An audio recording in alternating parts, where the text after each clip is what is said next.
Con nuestro saludo, le damos la bienvenida a todos los alumnos del 11º grado y del 2º año de la educación técnica y profesional.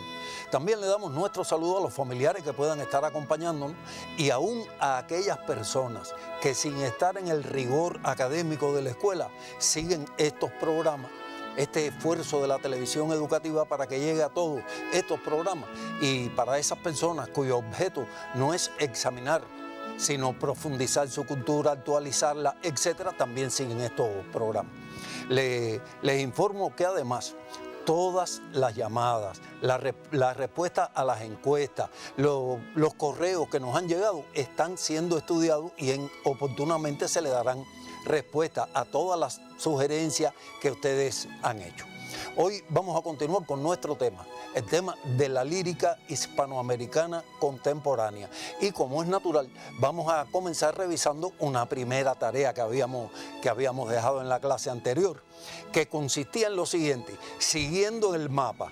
Pero fíjense que no les dije que en un orden riguroso, usted pudo ordenar de otra manera, pero siguiendo el mapa de América, ver aquellos países de habla hispana, anotarlos teniendo cuidado con la ortografía. Así que comenzamos por Centroamérica. México, su capital es Ciudad de México; El Salvador, con San Salvador; Honduras, cuya capital es Tegucigalpa; Nicaragua, cuya capital es Managua; Costa Rica, cuya capital es San José; observen bien la ortografía, las tildes; Guatemala, cuya capital es Ciudad de Guatemala; y Panamá, cuya capital es Panamá. ¿Qué usted encontró interesante aquí? Mire, por ejemplo, que México tiene territorios en Norteamérica y en Centroamérica. Mire, eso es un dato interesante. Tiene otro dato interesante: su ortografía, cómo se pronuncia la palabra, cómo se escribe. Bueno, si volvemos a la diapositiva, nos damos cuenta que aquí hay un problema.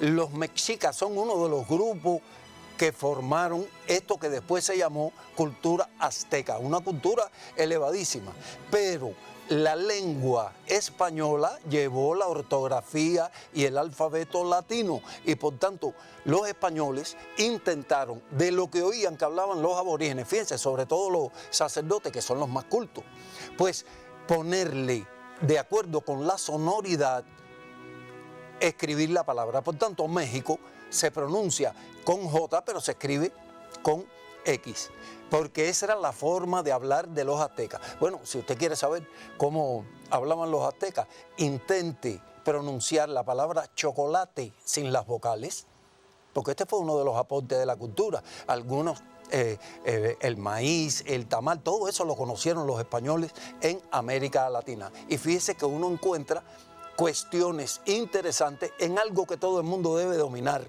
nuestros países hispanoamericanos, sus capitales. Vamos entonces a la otra diapositiva de la zona del Caribe: Cuba, Puerto Rico y República Dominicana, y sus tres capitales: La Habana, San Juan y Santo Domingo. Vamos a dejarle un minutico a la diapositiva, coteje la ortografía.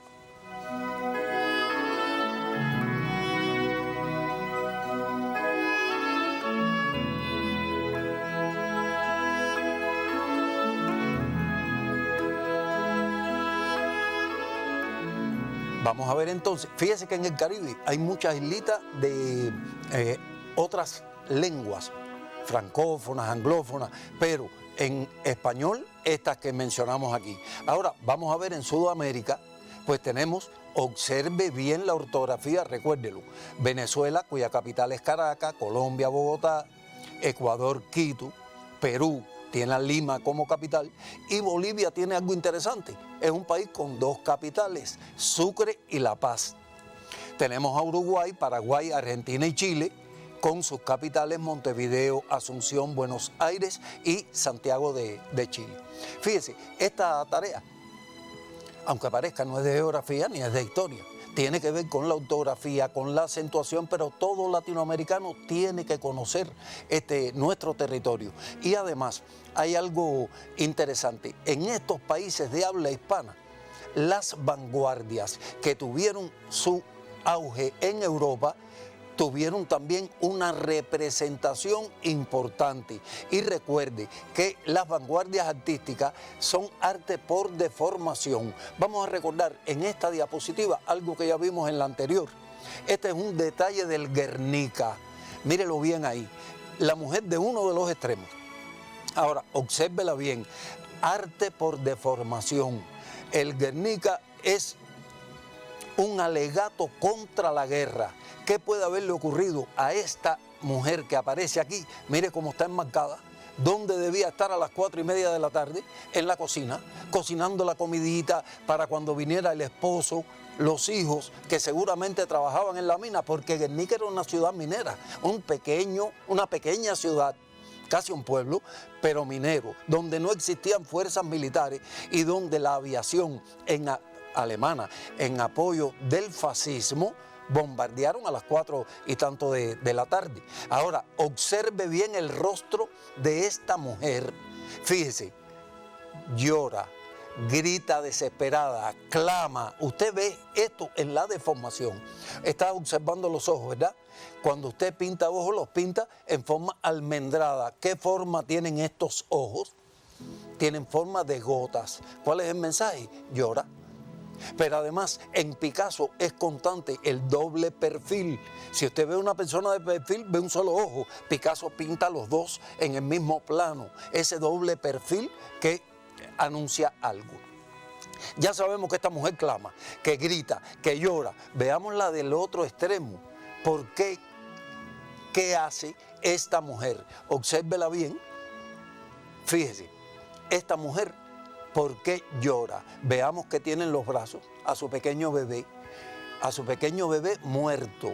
¿Cómo usted se entera? Si observa bien la imagen que el bebé está muerto, observe los ojos, no tienen la forma de gota, pero están en blanco. ¿Qué me indica que esto es la madre? Observe los pechos, ¿verdad? El autor los tiene ahí, pero cuando vamos al rostro de la mujer, vemos otra vez el doble perfil, los ojos en forma de lágrima, esta mujer que clama, que grita en un grito desgarrador, porque su hijo está muerto a causa de la guerra. Ahora, ¿dónde está el tema de la guerra? Mírenle la lengua a la mujer. Tiene forma de bomba. Es decir, esto ocurre con el caballo, ocurre con el toro. Es decir, hay códigos y hay mensajes que hay que aprender. Bueno, la literatura, la poesía de esta época tiene estos mismos rasgos. Eso es lo que vamos a ir buscando. Fíjense que lo estoy previniendo. Esta no es una poesía para acariciar el oído y adormecer los sentidos. Es una poesía para denunciar males sociales. Y lo va a hacer como lo hacen todas las vanguardias. Recordemos que, y esta diapositiva usted la debe copiar, la poesía lírica, la de todas las épocas, se caracteriza por la subjetividad. ¿Qué es la subjetividad? Sentimientos, emociones, deseos, aspiraciones, metas, esperanzas que tiene el ser humano, y el poeta es un ser humano, una sensibilidad muy despierta, que capta los problemas de todo su grupo social. Se caracteriza por la trascendencia, no es decir me duele aquí, es transmitir esa sensación, ese sentimiento, por la sinceridad. Esto se supone que no tengo que explicarlo. Y por el empleo de recursos formales, que ya usted ha ido conociendo en los grados precedentes, como la metáfora, el símil, pero con el predominio de la imagen. La literatura es arte por imágenes. Arte por imágenes. Y usted recuerda, una persona puede llegar a la bodega y decir, Héctor se murió. Ya lo dijo literalmente. Sin embargo, Homero en el canto 22 dice que el alma de Héctor descendió al Hades porque abandonaba un cuerpo vigoroso y joven. Fíjese, Homero no dice Héctor se murió, porque Homero es el gran poeta, pero nos ha dado una imagen del alma separándose del cuerpo, del alma que desciende al Hades, al infierno, y que va llorando. No porque el infierno sea un lugar de castigo, porque para los griegos no lo era, sino simplemente porque abandonaba un cuerpo vigoroso, joven, que tenía toda una perspectiva de vida y que sucumbe ante el enemigo defendiendo a su patria. Por tanto, es una imagen hermosa de esa muerte que es inevitable, sobre todo cuando se defiende a la patria. Así que vamos a volver a la diapositiva y a darle unos segundos para que usted pueda copiarla.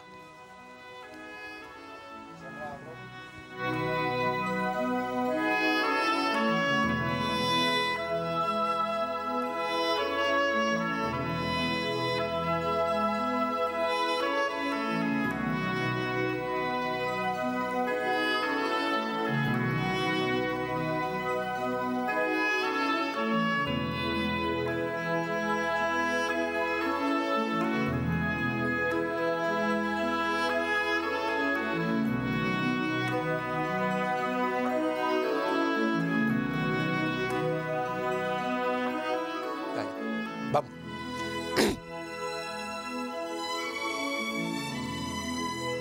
Bueno, ¿cómo se inscribe América? Ya usted copió esta diapositiva, ya usted tiene lo general de la poesía. ¿Cómo se inscribe América en esta poesía? Pues ya usted lo sabe, lo vimos la otra vez, con una poesía novedosa en cualquiera de sus dos tendencias. Voy a recordarle en esta diapositiva una de esas dos tendencias, que es en la que quiero insistir, en el vanguardismo, que produce una poesía original, imaginativa, caprichosa, apartada de reglas y convencionalismo y por tanto diferente. Me estás escuchando lo que estoy diciendo, ¿verdad? Esta diapositiva no hay que copiarla porque la tenemos de la clase anterior. Lo que estoy insistiendo es en el tipo de poema que vamos a ver, que vamos a leer. Y por tanto, los poetas vanguardistas de habla hispana en América en el siglo XX, que fíjese que esto está claro para usted, se empeñaron en crear una poesía distinta. Así que eso es lo que usted va a encontrar, una poesía original que reflejara los problemas de Latinoamérica y sus esperanzas en un destino mejor para nuestro continente y para toda la humanidad. Así que vamos a dar minuticos nada más para que usted copie este concepto, porque a partir de aquí vamos a entrar con uno de los poetas mayores de la lengua española en América Latina, César Vallejo. Minutos nada más, recuerde, minutos cortos, minutos de menos de 60 segundos.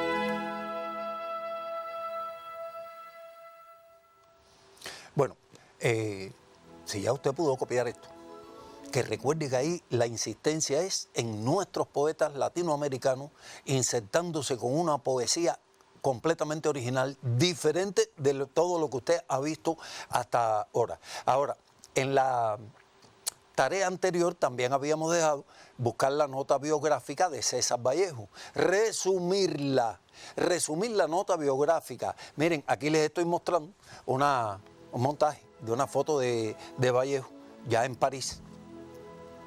Y usted tenía que resumir la nota biográfica. ¿Qué fue lo que usted anotó de Vallejo? Porque de esto se trata. No copio el libro de texto porque ya está en el libro, sino tengo anotaciones que me permiten recordar algunos elementos. ¿Qué anotó usted? Bueno, que era peruano.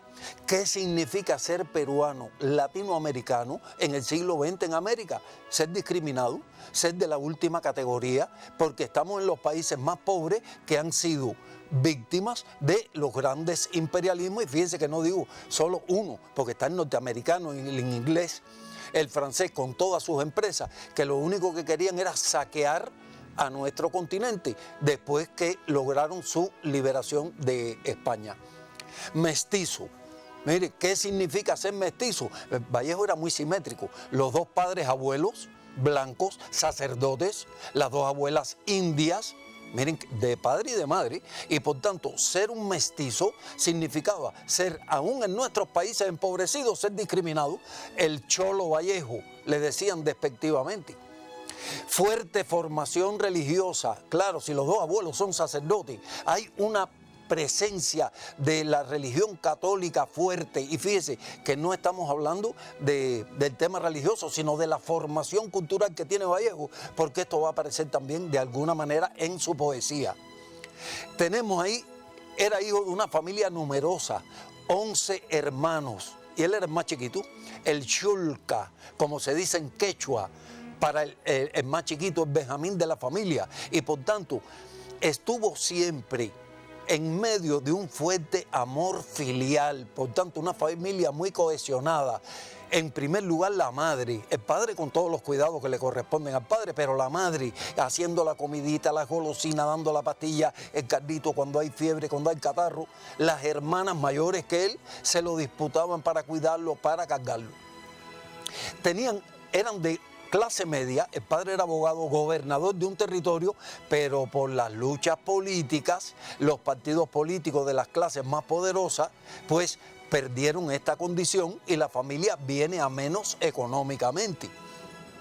Luego, le pueden pagar estudios a uno solo de los hijos. ¿Y qué ocurre? Que Vallejo, desde niño, personalidad inquieta, muy inteligente, tiene que trabajar para costearse los estudios superiores. Empieza los estudios de medicina, no los puede terminar. Continúa con los de derecho, los lleva hasta tercer año, pero no puede costearlos y por tanto termina licenciándose en letras, en filosofía y letras. Luego viene la pérdida de seres queridos, terrible. Su hermano, el inmediatamente mayor, pero casi de la misma edad, su hermano Miguel muere de enfermedades que hoy serían curables. En aquel momento esta pérdida lo laceró y luego viene la pérdida de algunos hermanos, de la madre y del padre.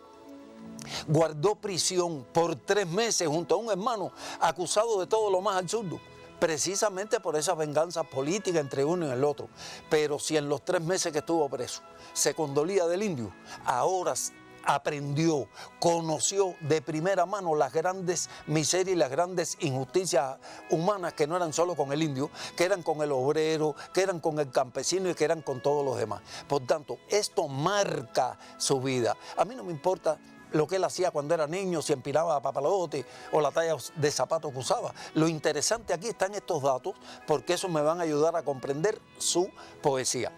Y finalmente viaja por toda Europa, visita la Unión Soviética, visita España, Francia y otros países y se afilia al Partido Comunista y a la concepción antifascista en momentos cumbres en Europa. Usted vio la fecha de nacimiento. Observe cómo de alguna manera el resumen me ayuda a explicar la vida de Vallejo y me va a ayudar a entender su poesía. Su poesía, que no es una poesía, vuelvo a insistir, para acariciar el oído, es una poesía difícil a veces, pero no ininteligible. Vamos a ver su obra poética, Los Heraldos Negros, colección de poemas, 1918, Trilce, mire la palabra, un invento del propio Vallejo. Según los especialistas, está formado con una sílaba de triste y una sílaba de dulce.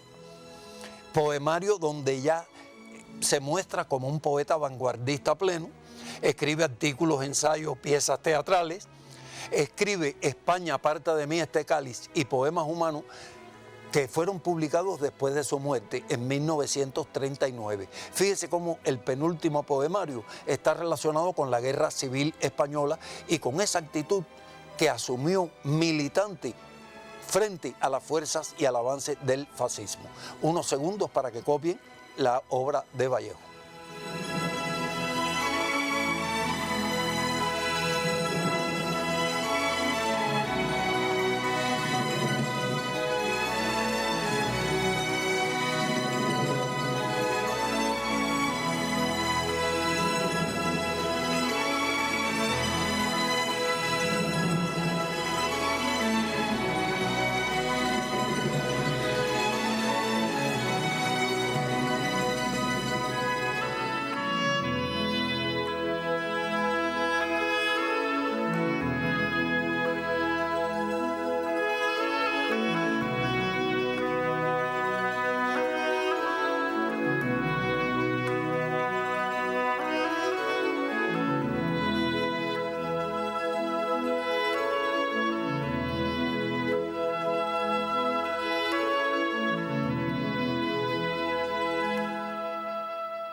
Bueno, recuerde usted lo que dijimos.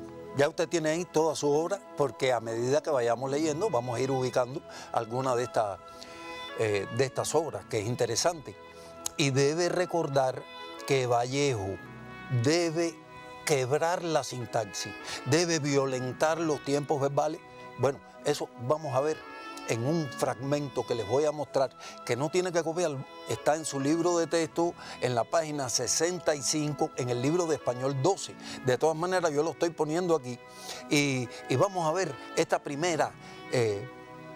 primer fragmento de César Vallejo, que dice lo siguiente: el traje que vestí mañana no lo ha lavado mi lavandera. Lo lavaba en sus venas otilinas, en el chorro de su corazón, y hoy no he de preguntarme si yo dejaba el traje turbio de injusticia. Poema que a veces uno encuentra, tiene que leerlo 2 o 3 veces. Fíjese, el lenguaje no es muy difícil, pero hay términos en los que hay que discutir. Vamos a empezar por el primer verso. El traje que vestí mañana. De entrada, son los elementos de la vida cotidiana que la burguesía no admitía de ninguna manera. Por tanto, vestirse, comer, bañarse, para la burguesía no eran temas de la poesía, de la alta poesía. Ahora, observe en este primer verso que el verbo está en pretérito. El pretérito es un tiempo absoluto, es una acción terminada. Por tanto, vestí. Pero observe que el adverbio, que es modificador del verbo, natural del verbo, es mañana, que alude al futuro. Esta contradicción entre el tiempo verbal y el adverbio que le acompaña ya es novedosa.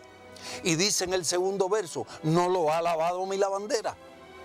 En primer lugar, la lavandera, siempre se identifican las lavanderas, las cocineras, con las amantes. Y ella las identifica por medio de la lavandera, de la cocinera, con la madre. Por tanto, es este amor filial que va a ir saliendo constantemente en la poesía de Vallejo en estos términos. Pero además, miren ahora el verbo en antepresente. El anterior estuvo en pretérito, el antepresente, y de ahí va a ir siguiendo por los copretéritos, por los verbos, incluso con alguna palabra como hoy, que nos trae del presente al pasado y del pasado al presente sin avisar. Esto es parte de lo sorpresivo en la literatura de Vallejo. Hay otro elemento importante ahí en el tercer verso. Lo lavaba en sus venas otilinas. Ese traje que vestí mañana, lo lavaba en sus venas otilinas. El que no ha estudiado la biografía de Vallejo y no sabe que 2 de sus amantes se llamaron Otilia, y que la segunda relación fue conflictiva. Se amaban intensamente, pero peleaban y se hacían sufrir. Fue una relación que lo marcó definitivamente. Y por tanto, fíjese, a partir del nombre de Otilia, él inventa un adjetivo, venas otilinas. La creación de palabras nuevas es también característico en César Vallejo. Esto es lo que va haciendo a veces difícil la poesía de Vallejo. Y luego vienen el resto de los versos. Lo lavaba en el chorro de su corazón. Chorro tampoco parece una palabra que la burguesía pacata, con sus gustos y su enemistad por todo tipo de cambio, estuviera dispuesta a aceptar. Y dice, y hoy no he de preguntarme si yo dejaba el traje turbio de injusticia. Y ahí viene el otro elemento, el elemento mesiánico. Oiga la palabra, mesiánico, viene de Mesías. En muchas religiones, sobre todo de origen oriental, pues algunas religiones, la católica ya lo tiene en Cristo, pero los judíos siguen esperando al Mesías, al portador de la culpa, al que va a limpiar la culpa. Y por tanto, usted tiene ahí, hoy yo he de preguntarme si yo dejaba el traje turbio de injusticia. Vallejo se conduele del hombre y se muestra como un cargador de la culpa, como quien tiene el compromiso con la justicia. Y de cierta manera, miren ustedes, que a veces es difícil la poesía de Vallejo. A veces, ¿verdad? Resulta difícil. Yo lo he ayudado a interpretar este poema, porque nosotros vamos a leer otro, quizás no tan vanguardista como este, de su primera colección. Está también en el libro de texto y por tanto no hay que copiarlo. Usted simplemente debe seguir algunos códigos que yo he ido mencionando aquí y que les voy a mostrar ahora.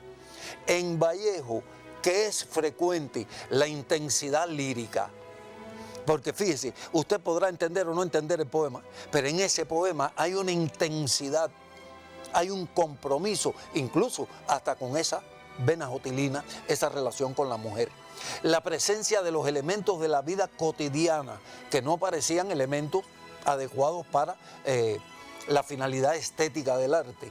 La dislocación de los planos temporales. Vallejo nos lleva del presente al pasado y del pasado al presente sin avisar. las experiencias personales como la de ese amor.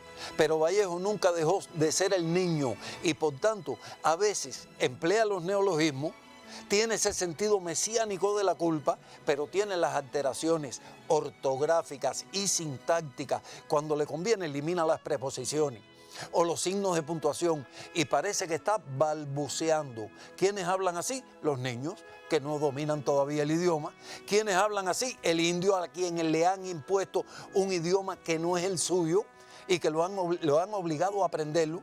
En otras latitudes, el negro es traído del África para ser esclavizado y a quien le imponen también una cultura. Son los que pueden hablar de ese modo. Por tanto, en Vallejo siempre vamos a sentir al niño que fue hablando desde el niño.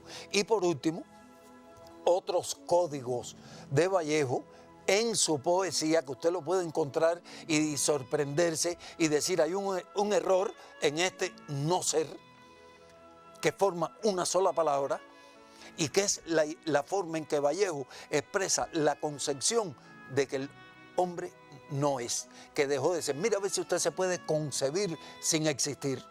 No puede, ¿verdad? Esa es la idea que está encerrada ahí. A veces la presenta con el no yo, escrito así de este modo, unido por guión.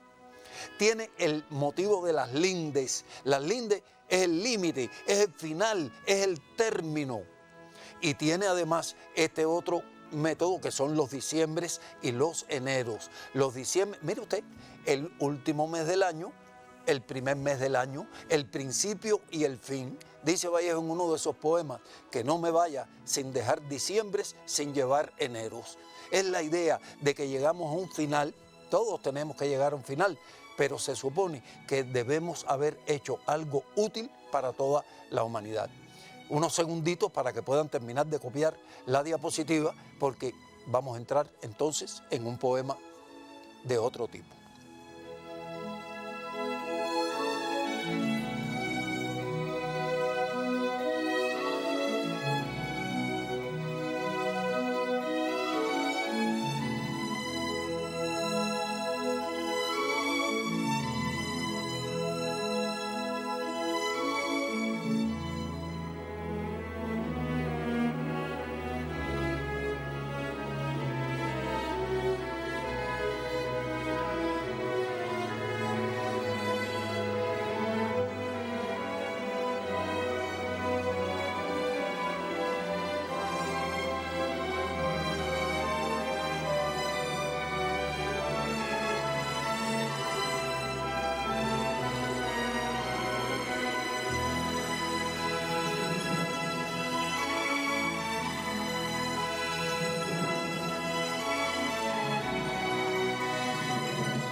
Bueno, ya usted ha visto en esta diapositiva todo lo de diferente que usted puede encontrar en Vallejo, que puede encontrar en otros poemas. Así que vamos a tratar de ejemplificar esto con uno de los poemas, con ese magnífico poema que está en su libro de texto, Heraldos Negros, que vamos a darle un poquito de taller para ayudarlo a comprender. Pero vuelvo a prevenirlo, con Vallejo no espere una poesía sonsa, una poesía dulzona o llorona, o una poesía que adormezca los sentidos. En Vallejo siempre va a estar esa poesía fuerte. Usted puede encontrar que en algunos poemas Vallejo es un poeta pesimista, lo es. Pero en Vallejo el pesimismo no es el punto final, sino es una nueva meta. Y por tanto, en Vallejo el pesimismo es diferente, lo puede encontrar. Usted podrá encontrar rarezas en la versificación, en el vocabulario y en otros elementos de acuerdo con como hemos visto. Así es que vamos entonces a presentar el poema que nos va a ocupar en la clase de hoy, Los Heraldos Negros. Está en su libro de Español Literatura, 12º grado, en las páginas 66 y 67, No es un poema muy extenso, pero recuerde, en cualquier acto, incluyendo el de la prueba, usted tiene que empezar por el título, por decodificar el título. Que este poema está titulado con un sintagma nominal, formado por un sustantivo acompañado de un adjetivo, que forman parejas sintácticas, que forman grupos.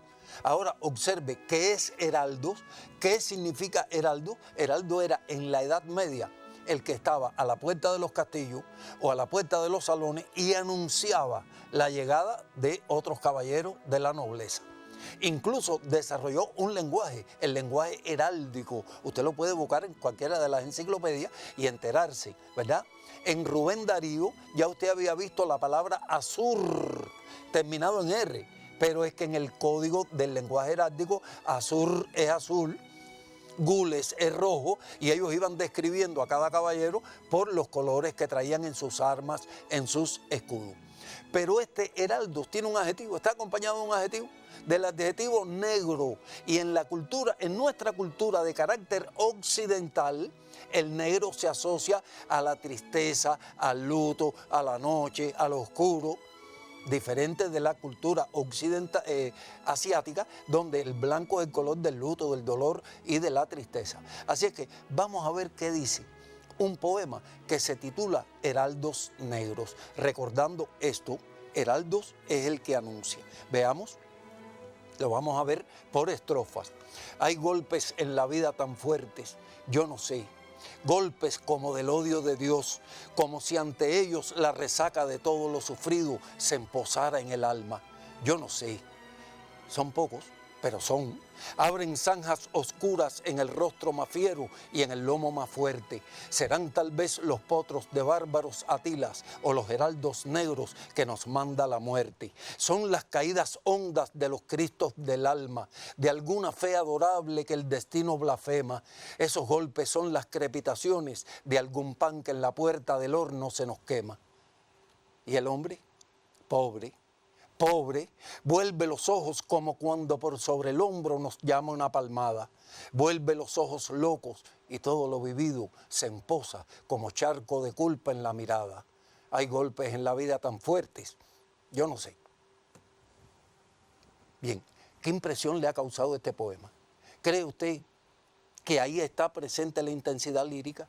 Así, a primera vista, a primera audición del poema, sin interpretarlo. ¿Qué sentimientos cree usted que embargan al hablante lírico cuando se expresa de este modo? Desde luego, el poema necesita una mirada más profunda.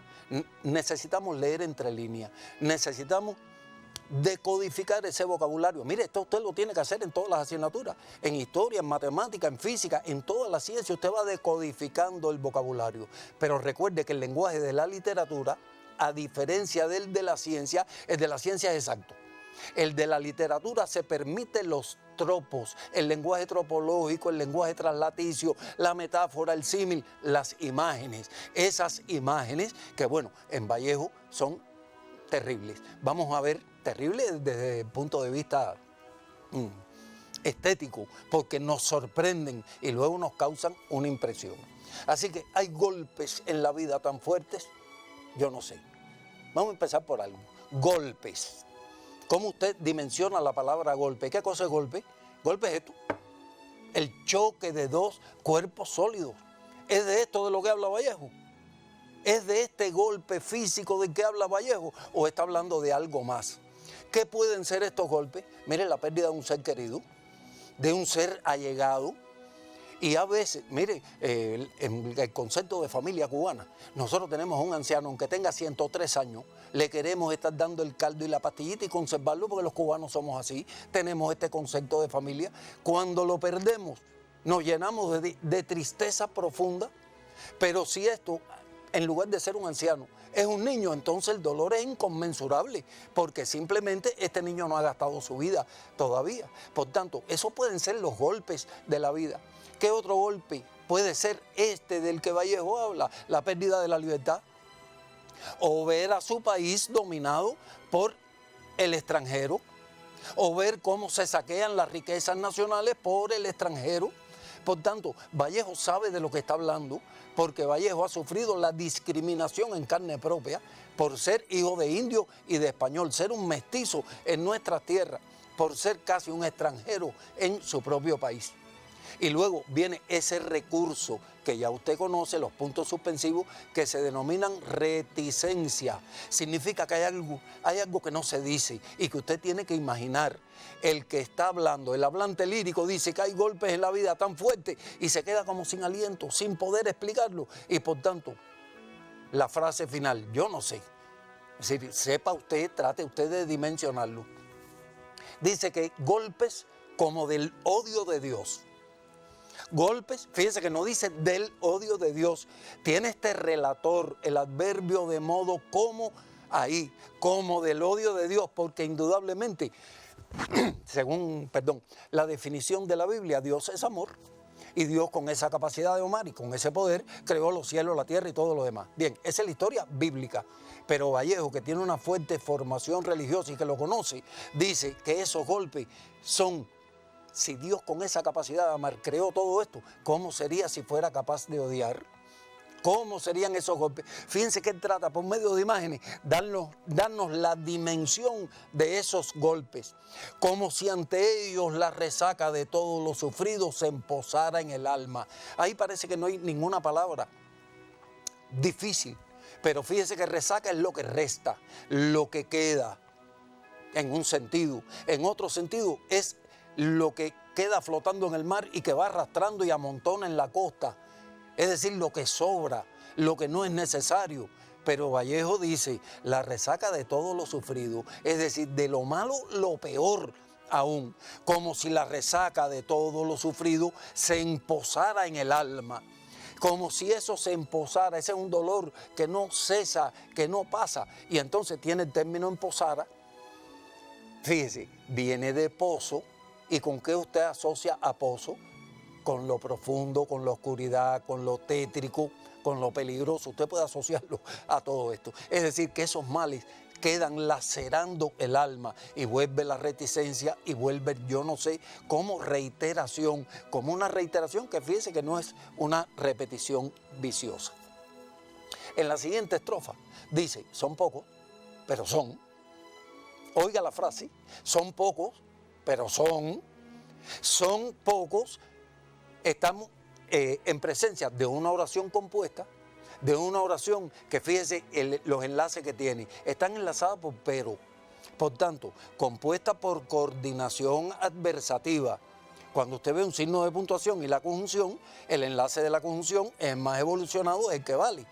Ahora, la primera oración es de predicado nominal, es atributiva. Son pocos, los golpes son pocos. El núcleo del predicado es poco. Pero observe la segunda oración, pero son. Este son es igual al anterior.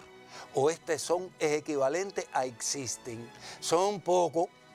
Mire, hay que agradecer que sean pocos, porque golpes de este tipo no se pueden resistir todos los días. No hay persona que tenga capacidad para resistir semejantes golpes. De estos golpes de los que hablamos. Por tanto, en la segunda oración, el verbo ser recupera su significación de existir y por tanto, mire, es oración predicativa. Mire qué interesante. Y ahora dice, abren zanjas oscuras en el rostro más fiero y en el lomo más fuerte. Bien, el rostro está bien, pero el lomo tampoco parecía una palabra muy poética para los críticos sofisticados y la burguesía pacata de aquella época. Y viene ahora, serán tal vez los potros de bárbaros Atilas o los heraldos negros que nos manda la muerte. Viene ya la frase que le da título al poema, pero hay algunas cuestiones interesantes. Atila, ¿cómo está escrito? ¿Quién era Atila? Atila es un nombre propio. Sin embargo, lo escribió con minúscula, porque lo escribió en plural. Atila fue uno de los grandes jefes hunos de la tribu una que atacaron el Imperio Romano, pero eran tan feroces que la población se corrió entre la población romana, que donde el caballo de Atila ponía los cascos no volvía a salir la hierba. Mire usted la dimensión que le dieron a Atila. Dice este poeta que esos golpes son tal vez los potros de bárbaros Atilas. O son los heraldos negros que nos manda la muerte. Y mire, muerte ahora con mayúscula. Muerte es un nombre común y está escrito con mayúscula. Este uso distintivo de las mayúsculas para destacar una palabra se denomina principio de antonomasia.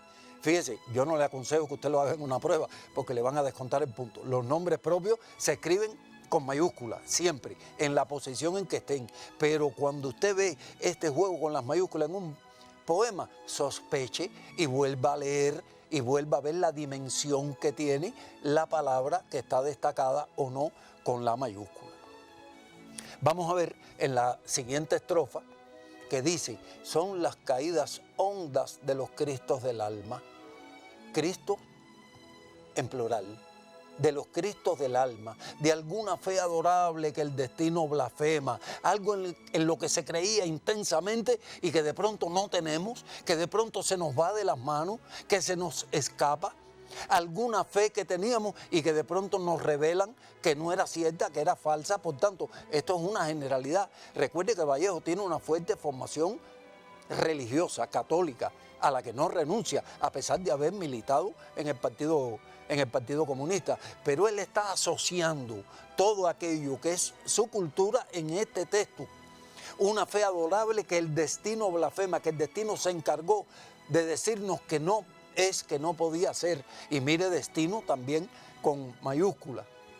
Dice que esos golpes sangrientos son las crepitaciones de algún pan que en la puerta del horno se nos quema. Y ahí viene el elemento de la vida cotidiana. Pero además, ¿cómo esto marca la desesperanza? Porque si usted tiene hambre y está horneando un pan y en el momento que ya cree que está, se le quema, entonces, mire usted cómo él relaciona este elemento de la vida cotidiana con esa pérdida de la fe en algo que tenía, con esa pérdida de la libertad, con esa pérdida de la fe en un destino superior que de pronto alguien se encarga de llegar y decirnos que no puede ser. Pues por tanto, ahí tiene usted este poema.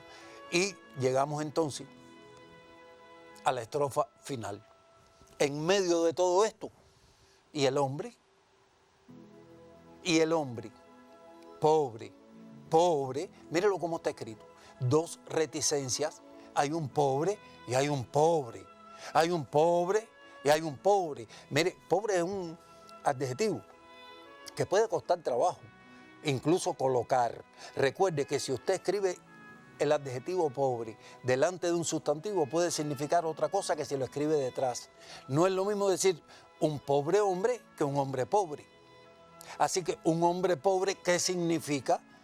Significa que no tiene recursos, que no tiene dinero, que no tiene riqueza. Pero un pobre hombre es aquel que ha sufrido. Por eso él lo separa con la reticencia, lo está colocando detrás, pero está colocando en primer plano al hombre, al ser humano de todas nuestras latitudes. Y este hombre está sufriendo, en fin, en América, de todas las pobrezas. La primera es la preterición, la segunda es el indio, el dueño original de estas tierras de las cuales ha sido despojado. El indio, que es además condenado a vivir en la miseria, en la pobreza, sin acceso a la cultura. Bueno, en América algunos de estos países alardean, no, en nuestro país todo el mundo tiene posibilidades, pero la posibilidad de ir a la escuela es tan cara, la de comprar los libros es tan cara, la de seguir estudios es tan caro que muchas personas no logran acceder del tercer grado de la escuela. Eso yendo a una escuela pública, en la escuela primaria, pero después de ahí cuesta mucho dinero y hay que trabajar y hay que ayudar a la familia. Esa es la realidad generalmente de América Latina. Por suerte en Cuba eso pasó. En Cuba todo el mundo tiene posibilidades de estudiar, todo el mundo, e incluso en las condiciones más difíciles, Cuba mantiene su sistema de educación y de preparación de todos los niños y de todos los jóvenes, incluso de todos los adultos que quieren estudiar. Pero esto no es lo que pasa en América y contra esto, contra lo que Vallejo está escribiendo. Es por esto por lo que Vallejo tiene que salir en algún momento de Perú y se está condoliendo porque hay cosas que él no conocía hasta que cayó preso. Fíjense que Trilce es un libro que le ayudan a escribir y a publicar los propios presos. ¿Ya? Dice, vuelve los ojos como cuando por sobre el hombro nos llama una palmada. Vuelve los ojos locos y todo lo vivido se emposa como charco de culpa en la mirada. Miren, vuelve otra vez la idea del emposar, la idea del charco, que son elementos de la vida cotidiana y que Vallejo eleva a categoría estética.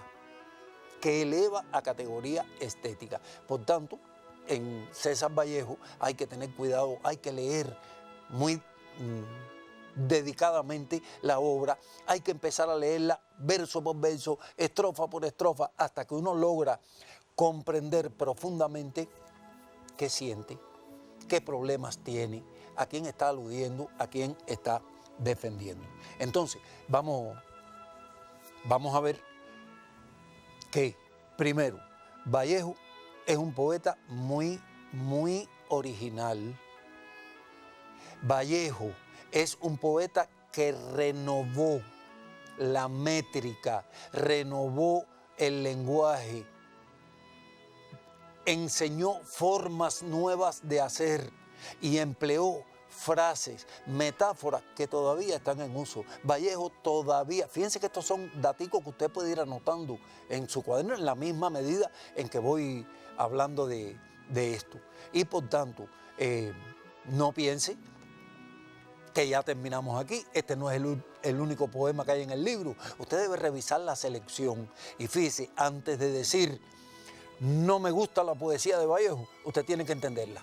Cuando usted la entienda, usted podrá decir no me gusta, pero podrá justificar no me gusta por esta razón, por esta causa, porque prefiero este otro tipo, con ese profundo conocimiento. Por tanto, entre otras cuestiones, yo le voy a ir indicando algo para esta semana y recuerde que esto lo debe anotar para que no se le olvide. Para esta semana, lea los poemas Un hombre pasa con un pan al hombro y lea Masa. Es decir, dos poemas que le estoy sugiriendo que están en el libro de texto, ¿verdad? Y fíjese, inciso A, anote a qué colección pertenece cada uno, porque usted va a encontrar algo distinto en esos poemas. Y el inciso B consiste en esto mismo: mencione un rasgo que le parezca muy original en cada uno de estos poemas, uno solo.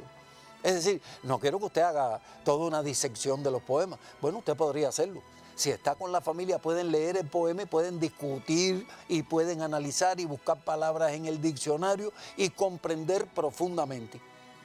Y la otra tarea para esta semana, no hemos terminado aquí, por supuesto, la otra tarea para esta semana es resumir la nota biográfica de Pablo Neruda, que la estoy adelantando para no llegar al final. Así que vamos a dejarle la diapositiva para que usted pueda anotar todas las órdenes.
Bueno, usted pudo copiar esto, percibió bien la orden, ¿verdad? Si están puestos los dos poemas, es porque los dos poemas no son iguales, es porque los dos poemas aluden a una realidad diferente y usted tiene que encontrar eso. Hay un poema de Vallejo que realmente es sorprendente. Dice en la primera estrofa: yo nací un día que Dios estuvo enfermo. Todos saben que vivo, que mastico, que camino, y no saben de los diciembres sin llevar eneros. Miren el código de Vallejo: nací un día que Dios estuvo enfermo. Y da la casualidad que por la fecha en que fue escrito este poema, el padre de Vallejo, ya muy anciano, estaba también enfermo y en su lecho de muerte. Entonces, estas asociaciones que hace Vallejo, Dios y el padre físico, el padre amante de sus hijos, el padre que gozaba del amor filial, pues por tanto, también era una preocupación para Vallejo, como es para todo el mundo, la pérdida de un ser querido. Y entonces el sufrimiento lo lleva a estos temas de los que habíamos hablado, de los diciembres y los eneros, ¿verdad? De una parte u otra. Hay muchísimos poemas de Vallejo que resultan interesantes y voy a decir, en este momento no podemos asistir a las bibliotecas. Vallejo ha sido publicado en Cuba. Una de las mejores ediciones de la poesía completa de César Vallejo se publicó en Cuba. En todos los países del mundo los libros son muy caros. En Cuba es donde son más baratos. Pero no es fácil que usted encuentre ahora las obras completas de Vallejo en las librerías de venta, pero sí en todas las librerías. Por tanto, esto es algo que para cuando se pueda, a usted le va a quedar para ampliar su cultura, leer los poemas de Vallejo. Hay algo más que debe saber. Vallejo era admirador de Martí y en su segunda tesis de grado, él menciona y cita a Martí. Por tanto, Vallejo tiene de la literatura martiana, tiene del verso libre. Vallejo era capaz de escribir sonetos perfectos, pero después los desmontaba hasta crear estas obras que usted ha visto, que tienen una cierta cadencia, pero sobre todo tienen ese ritmo interior que está organizado a partir de bloques de ideas, uno detrás del otro. Así es que vamos a ver, fuera de estos comentarios, este otro trabajo independiente que le estoy orientando para esta semana. Del siguiente enunciado, la experiencia del presidio, aunque breve, dejó profundas huellas en el poeta, laceró su espíritu. Inciso A: sustituya los sustantivos por sinónimos, de modo que no se altere el significado. Inciso B: determine si es oración simple o compuesta. Así que tenemos esta otra tarea, vamos a copiarla en sus cuadernos.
Voy a recordarle sobre esta tarea que le estoy dejando, que recuerde que usted va a estar trabajando aquí con enunciados y que el enunciado es equivalente de una oración por la comunicación. Quiero recordarle que cuando usted tiene un enunciado extenso, usted busca si es oración simple o compuesta, por cuántas oraciones estará formado. Recuerde que hay oraciones unimembres nominales, que el vocativo tiene esta función. Recuerde que usted busca el número de formas verbales y luego busca los tipos de enlace. Le reitero que esta es una de las solicitudes de algunas de las personas del público que trabajara un poquito más sobre oración compuesta, y entonces lo vamos a ir incluyendo en todas las clases, ¿verdad? Y usted podrá determinar. Es muy importante que realice bien el ejercicio de sinónimos y antónimos. Fíjese que le piden que usted seleccione solo los sustantivos, pero al cambiarlos por sinónimos, busque que el sentido de la expresión no se altere. Y fíjese, esto es un tema que además puede salir en la prueba final. Así, con esta tarea, pues nos estamos despidiendo hasta un próximo encuentro en que vamos a estar trabajando con otro de los grandes poetas latinoamericanos, con Pablo Neruda, del cual ya les dejamos una onda. Así, hasta esa clase, nos encontraremos.